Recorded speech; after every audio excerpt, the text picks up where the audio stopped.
Hello and welcome. Silrace here with Mechwarrior Online, and Panthers and Enforcers have been released. This was my first Enforcer game. I've played some more after this, but I decided to turn the first game into a video because this ended up being my best Enforcer game so far, even though it was the first one. Kind of funny how that worked out. So I'll talk about the chassis here a bit before the action starts, ramping up, and then I'll talk about what was going on in my mind when I was going through this particular game. So Enforcer so far seems quite fun. It's like, at first I was honestly thinking of running them with standard engines, because that's basically how I run like 90% of my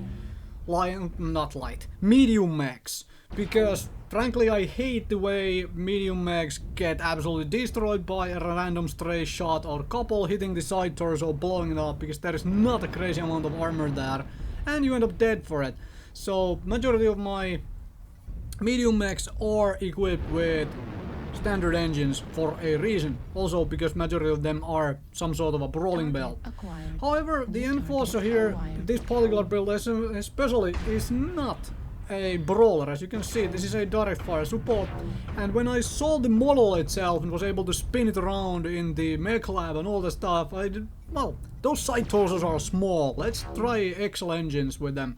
And so far I've been kind of satisfied with the XL engine. I have died a couple times to random stray shots to the side torsos, but not often enough. Anyway, so this build I am running here is an XL300 engine with 2 large lasers and an AC5. I'm sure you can figure the rest out of yourself for your own benefit if you want to try this particular fire support build out. As you can see, I am essentially doing just that here. I am doing fire support stuff. And yeah, that guy is behind a hill. Also, another thing to note, because there is so many Panthers and other stuff in the light mech queue at the moment, also Enforcers have jump jets. I have one of those large lasers in an arm instead of the second side torso hardpoint.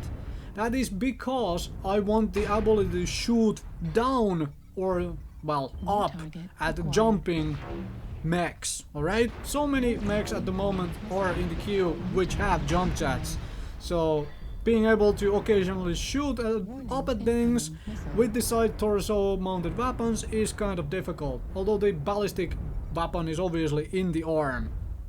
So yeah, the ballistic weapon is AC5 in this case instead of being the LB10X. I'm not particular for those LB10X quirks, so I went with an AC5 and 2 large lasers.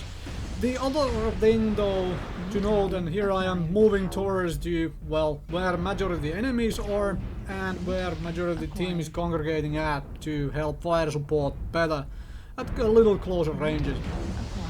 Anyways, the problem with Enforcer model is the hardpoint placement wise. Basically, the first hardpoint for the side torso is mounted extremely low. It is at the waist level of the mech, basically. So yeah, I should have dropped about half a ton of armor or whatever and mounted a small laser there to take that slot away, and then used the higher one, the upper slot, for a large laser, because that's mounted much higher on the mech. Just something to note. I decided to not do it for this particular thing, but yeah, in hindsight I might have wanted to save my AC5 ammunition there when shooting at the Firestarter, because a legged Firestarter is dead Firestarter anyway. I didn't really need to shoot my AC5 into it, but oh well. Nova is kind of dead, and there I was just trying to go for the arm on the Nova, and also this is scary business. Wherever you come across a crab which you don't know what it is carrying, and then you find out that it's carrying a very weird build. Anyway, whenever there is a crab in front of you, you are a medium mech, you probably want to run away. Although if someone else takes the damage for you, like tanks a couple shots for you, then go ahead and freaking shoot the crab, alright? Get rid of all the crabs. Anyways. This is where I start really talking about the game, I guess, because I've kind of covered what I think of the chassis so far and so all that stuff. And so crab and a crab. Like I said, and there you could really see that how low that torso mounted large laser really came in from. So yeah, if you are building this, you might want to do that if you are so inclined. Anyways, as in do that, as in mount the small laser there and the first weapon, and then have the large laser take the second slot.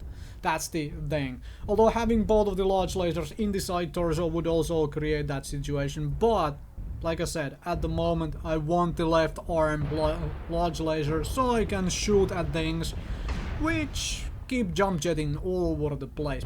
I did not really aim that particular shot with the AC-5 there at the distance, but because, well, I saw PPC projectiles coming from that way, so I just randomly shot that direction and managed to hit someone.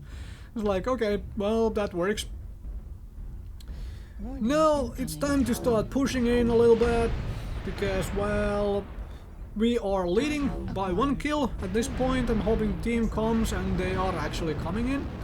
So yeah, they obviously there is voice over IP now in the game, but I disabled that because I don't want someone else's voice and whatnot being on my video footage. And there you can see that arm-mounted large laser in action.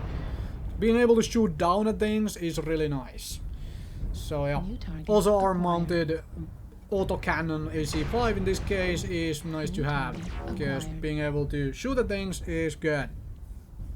The only real reason I love, well, arm-mounted weapons is because of being able to actually shoot up and down, and this is where there is a forest starter coming in the tunnel and I'm missing my AC-5 shots like a silly person. But that's me going haywire with them, and I'll gladly trade fire with you here because you are running some very strange couple medium pulse laser build, so that's okay. And then he starts running away, and I really don't want to chase this because if you look at where my team is, I don't want to separate away from them to die by myself, you know, that sort of stuff, especially since we are leading with a kill still. So let's not like give them an extra kill. So I go where my team is, basically. And then I figure, well, where is all the enemies? The rest of them. Okay, there they are. Alright. So let's go that way then, huh? There is someone's just randomly standing there, and that's the Warhawk with the LRMs and a bunch of PPCs. So yeah, also don't go straight through there because I don't want to end up being in the direction I just shot at from. That is basically where he's probably going to be looking at. Except he's not, and that is kind of curious. And I am very curious to know why he did not shoot PPCs at me there. Anyway, maybe he was overheating or whatnot. So yeah. So now the other guy is again coming to take shots for me, so I am gonna do the whole fire support business here and start pushing in. There is another mech. Oh, it's a Mech Links, alright, but Mech Links is not that big of a threat. This guy is. 4 PPCs is kind of scary, so let's shoot at him first. If we can blow him up, then there is obviously much less, and this is where I was basically just going for the arm, because once you get the arm off there is only LRMs left.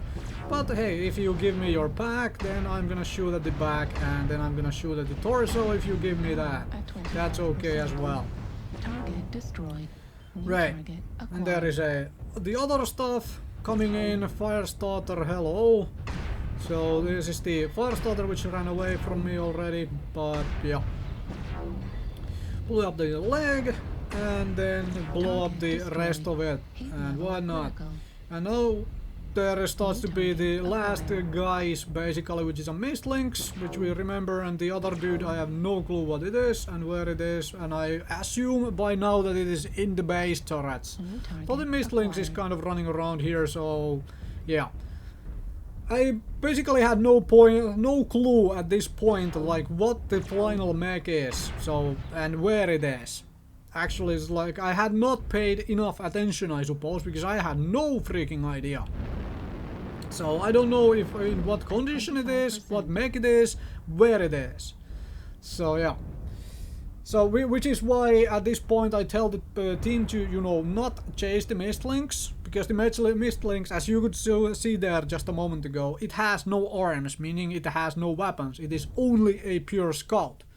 So at the moment I was afraid that the Mistlings would be able to just, you know, scout our locations out for the other guy, and we would be LRM spammed, or it would show up from somewhere and just basically blow the rest of our damaged team up, because we have pretty damaged mechs around, right? It was like, I still have some armor, but like if you look at the Thunderbolt there, that's 15% armor, so yeah, whatever. But the Lynx gets chased down and killed, and obviously I went after the Lynx myself as well when the team did not abandon the chase. Because had I done the other thing, had I started running away, that would like not chase it, the team would have chased it, and then it would have been only 3 guys chasing it instead of all 4, right? It's like, go where your team is, essentially. And this is where to start poking down the turrets, because turrets are bad, okay? Because I kind of expected that the last hostile mech will be here, with the turrets, and there it actually is, and it's like, wait, it's a direwolf? Oh good lord. And of course there is that strike, because randomly strikes. Anyway, thankfully the direwolf is not in good conditions, like it has half its armor left and some of its components are down and all that stuff. So I'm willing to take fights with a somewhat dead direwolf, but someone got owned by the base turrets. Not really surprising, so all that stuff. I was moving back that way just to make sure that the direwolf, because I saw the direwolf aiming that way, so I was like, wait, is it trying to come from behind us? But my teammate is still on this side, so let's blow up this defense turret here on this particular side, and that way there is no turrets here to cover the direwolf. And then we need to find out where the direwolf is. Did it start moving? Nope, it's still here. Alright, alright. I'll take those shots. Can my teammate here aid me in killing it? Yes, he can. So I'll tank for the Panther, because I have armor still and the Panther does not.